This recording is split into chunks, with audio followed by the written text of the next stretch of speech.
그날 남편 월급 통장이 그냥 막혔어요. 아무런 예고도 없이 자동이체도 안 되고 병원비도 낼 수 없고 심지어 마트에서 계산하다가도 거절당하더라고요. 그날 이후로는 카드 쓰는 게 겁이 났고 통장 잔액은 확인도 못했어요. 노후 대비는 했다고 생각했는데 이런 일은 진짜 예상도 못했어요.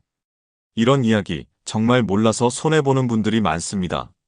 지금 미리 구독과 좋아요, 그리고 알림 설정까지 해두시면 앞으로도 이런 중요한 정보를 가장 빠르게 받아보실 수 있어요.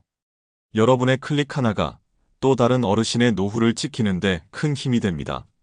이야기는 얼마 전 저희에게 상담을 신청하신 67세 김영자 어르신의 사연에서 시작됩니다. 김영자 어르신은 경기도 용인에 사시는 평범한 주부셨습니다. 젊은 시절부터 시장 통닭집에서 장사하며 아이 셋을 키웠고 남편은 공장에서 정년퇴직까지 열심히 일했죠. 큰 욕심 없이 그저 하루 세끼 먹고 아이들 뒷바라지나 잘하면 된다고 생각하셨다 해요. 그런데 작년 여름부터 갑자기 통장이 이상해졌습니다. 국민연금이 들어오는 날인데도 이체가 되질 않는 겁니다. 알고 보니 몇 해 전 남편이 사업을 하다 남긴 채무가 문제였어요. 그 채권자가 법원을 통해 압류를 걸어버린 겁니다. 문제는 압류를 당했다 해도 일정 금액은 건드릴 수 없어야 하는데도 은행에서는 단 한 푼도 꺼내 쓰지 못하게 막아버렸다는 거예요. 잔고에 80만 원이 있었는데 아무것도 못 꺼냈어요. 병원 약값도 못 냈고 한 달 동안 카드만 쓰다가 한도가 막혀버렸죠. 김영자 어르신처럼 채권자도 못 건드리는 돈이 있음에도 불구하고 채무자 역시 그 돈을 꺼내 쓸 수 없게 되는 상황은 너무나도 아이러니합니다. 이 문제가 바로 민사집행법 제246조 때문인데요. 생계비로 필요한 185만 원 이하는 법적으로 압류가 금지되지만 은행 시스템상 실제로 꺼내 쓸 수 없게 되어 있다는 점이 문제였습니다. 내 돈인데 왜 못 쓰냐고 물으면 은행에서는 이렇게 답합니다.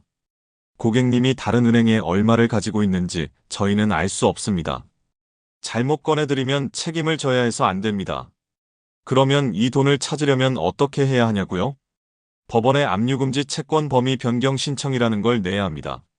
쉽게 말하면 내가 가진 통장 잔액 다 합쳐봤자 185만 원 안 된다. 그러니 이 돈이라도 찾아 쓰게 해달라고 허락을 받는 절차예요. 하지만 이걸 직접 하기는 정말 어렵습니다. 고령자이시거나 문서 작성에 익숙하지 않으신 분들은 결국 변호사나 법무사를 써야 하고 돈은 돈대로 더 들어갑니다. 이런 상황에서 김영자 어르신은 저희 채널 영상을 보고 처음으로 압류방지 통장이라는 게 있다는 사실을 알게 되셨습니다. 이 나이에 처음 들어봤어요. 우리 같은 사람도 만들 수 있다는 거죠? 그렇게 상담을 요청하셨죠. 사실 압류방지 통장은 예전부터 있었습니다. 하지만 기초생활수급자 같은 일부 대상자에게만 허용되었죠.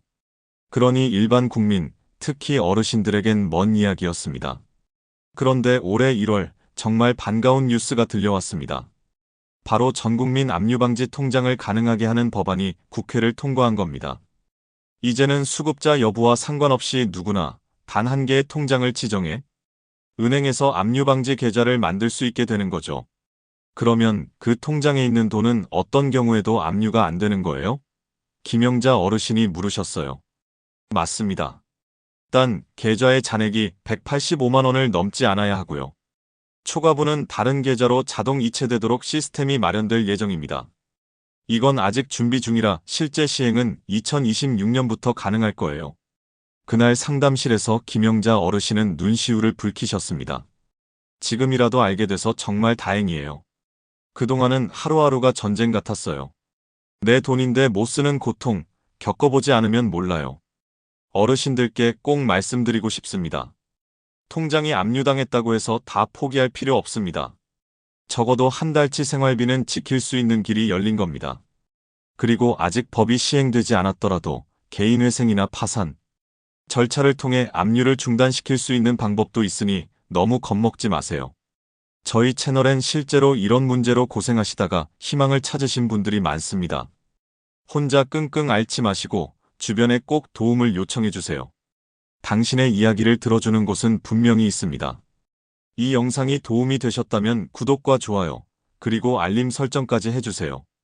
앞으로도 어르신들의 실제 사연을 바탕으로 더 많은 실용적인 정보를 나눠드릴 예정입니다.